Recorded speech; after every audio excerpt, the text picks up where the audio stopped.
जी हाँ, सरकारी टेस्ट में फेल हो गए हैं बाबा रामदेव के 6 प्रोडक्ट्स। रामदेव के पतंजलि योगपीठ का ये बेसन जो आप देख रहे हैं, ये बेसन भी फेल हो गया है।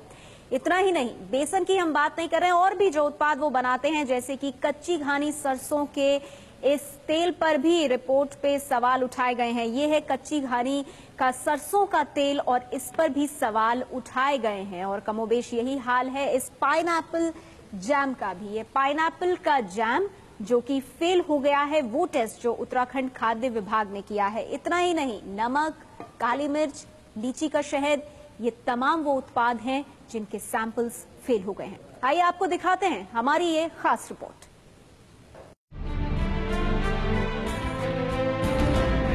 योग से आयुर्वेद और आयुर्वेद से किराना तक बेचने लगे हैं बाबा रामदेव। लेकिन खाद्य विभाग की रिपोर्ट ने बाबा रामदेव के इस कारोबार के लिए परेशानी खड़ी कर दी है। हरिद्वार के डीएम सचिन कुर्वे के मुताबिक 16 अगस्त को सैंपल लिए गए थे और रुद्रपुर लैब में टेस्ट के बाद 6 चीजें नेगेटिव पाई गयी। जो चीजें खाद्य विभाग के पैमानों पर खरी नहीं उतरी वो है नमक, काली मिर्च और बेसन। सैंपल की जांच के बाद पाइनएप्पल के जैम को भी फेल करार दिया गया। बाबा रामदेव के ये प्रोडक्ट्स काफी मात्रा में बिकते हैं। हमारे देखते ही देखते काफी तादाद में लोग आए और उन्होंने ये प्रोडक्ट्स खरीदे।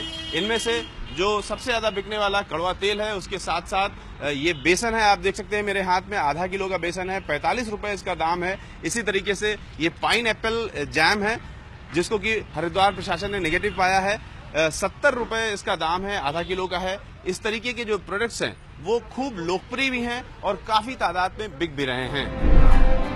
इसके अलावा सैंपल पर सरसों का तेल और लीची का शहद भी खरा नहीं उतरा। बाबा रामदेव के जो उत्पाद हैं उसमें सबसे अहम इस सरसों के तेल में जो ब्रांडिंग है वो पतंजलि नाम से है।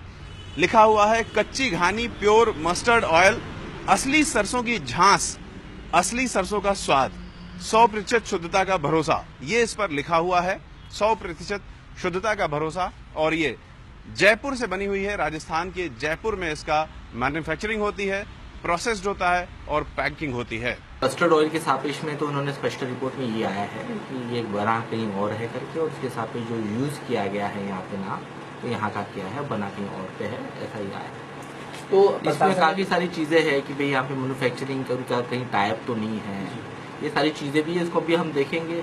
जैसा कि कहा जा रहा है कि सरसों का तेल और लीची का जूस, उसके बारे में कि वो कहीं और बन रहा है और उसकी लेबलिंग कहीं और हो रही है, उसके संबंध में तो मैं ये कहना चाहूँगा कि जो हमारे देश में वर्तमान में कानून है, उन कानूनों के अनुसार हम लोग, कोई भी मैन्युफैक्चरर किसी प्रोडक्ट को कहीं बनाए तो उस मैन्युफैक्चरर का उस लेबल के ऊपर नाम होना चाहिए, और यदि कोई दूसरी एजेंसी उसे मार्केटिंग करे तो उसका भी नाम होना चाहिए, और पैक के ऊपर दोनों का नाम, एड्रेस और कॉन्टैक्ट डिटेल्स पूरी तरह होनी चाहिए। एज लॉन्ग एज ये दोनों कंडीशन हो